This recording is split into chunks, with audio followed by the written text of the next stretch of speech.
mamahalin. Ang pagmamahal sa'yo'y walang hangganan, dahil ang minsan ay magpakailanman.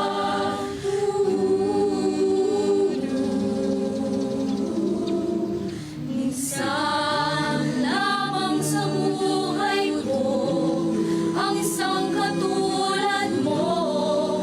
Ako rin ba'y iniibig mo?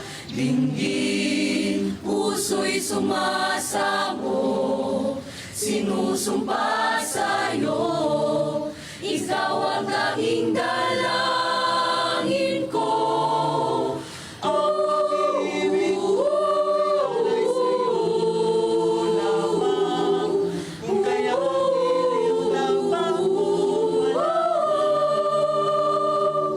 Minsan lang kitang iibigin, minsan lang kitang mamahalin.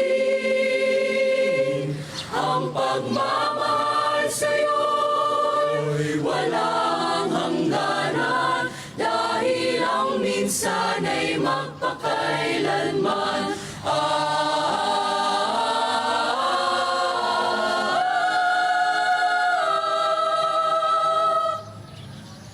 Minsan lang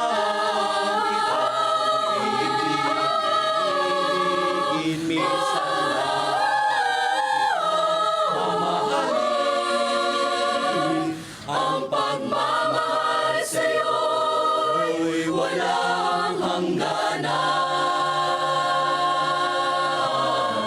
dahil ang minsan ay magpakailanman.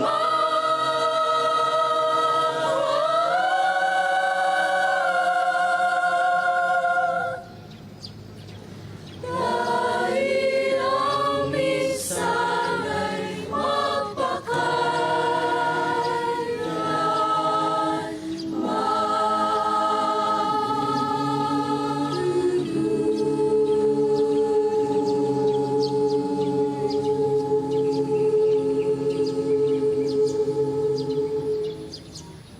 Palapakan natin ang PLB Singers ng pamantasan ng lungsod ng Valenzuela. Palapakan! Take a bow, guys. Take a bow.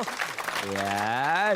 Aba, napakahusay. Siyempre, minsan lang kita iibigin. Araw-araw, ibigin nyo siyempre ang PLB Singers. Aba? At kasama natin siyempre ang kanilang advisor, si Ginoong Arion Sanchez, at ang president ng ating PLB Singers, yung kanilang organization, si Miss Alia Ann Calisin. Good morning. Hi, good morning po, Sir Tony Pet. Yes. Good morning po. Good morning po, sir. Alia, anong course mo at anong year mo na? Yung course ko po is Human Resource po, Development Management, and I'm currently third year student po.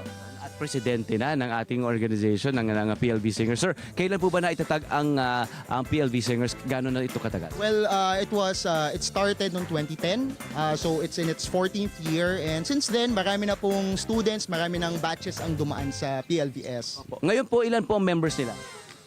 We have around 30, 40 members and trainees including. And then, Alia, ano mga courses sa pinanggalingan ng mga colleges nila? Iba-ibang colleges po, meron po sa College of Engineering, sa arts po, sa BACTA, meron din po sa College of Business Administration po, and alos lahat po ng colleges po meron po, and then included po yung mga ating first year, second year, third years, and may mga fourth years din po tayo. And then, anong year level nila?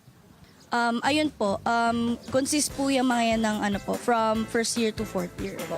So, first year to fourth year, ang kanilang mga year level. Ang tanong dito, anong year ka pwedeng mag-apply?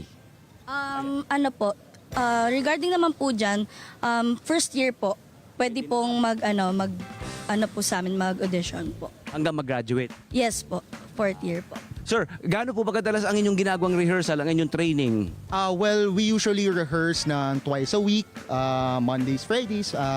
Pero it really depends on the kind of events that we have lined up sa season. Ito nga po, yung mga event kayo na ginagawa kasi bukod sa kanilang ginagawang mga performances dito sa PLV, nagpe-perform din sila sa city events nyo, Valenzuela City events nila at syempre para i-promote nga na may appreciation ng cultural heritage ng Pilipinas at ng Valenzuela City. Etong inyong competition, ano po inyong may pinaghahandaan po ba kayo? We always make ourselves available sa invitation ng school to perform sa mga events and to participate sa mga gano'n. No? But sa amin as a group, no, we're trying to practice for or rehearse for a concert na we're trying to do annually. We will see sa end of the year, no. Yun yun. Abangan po natin yan ha. Aliyah, anong nakukuha niyong satisfaction sa pagsali sa PLV Choral? Yung satisfaction naman po kasi, yung fulfilling po since this is a non-academic organization po wherein we are honing po yung mga talents and yung mga matututunan po nila na pakikisama po and yung, ayun nga po, ma-improve pa po yung talent na meron sila and of course to share it with the PLV community and sa Valenzuela. Maraming salamat po sa inyong pagsama at pagising na maaga. Alam ko ibang level kapag kapag kumakanta magigising ka na madaling araw nagvo-vocalize. Masaya naman kayo, happy naman kayo. Yes! Pati yung pagsigaw nila, yes, meron naka-chord, no? May voice. Yes, yes, yes. Sabay-sabay. Yes! Palapakan natin ang ating PLV singers. Ayan, maraming salamat ha. Hi! Sumalama dyan na profile, mga Kanet 25. This is Love and New Verbo. For more love, to the pet, and Avra song updates, just click the subscribe button and follow us on our Net25 social media pages at Net25 TV and Net25 Entertainment Facebook. See ya. I love ya.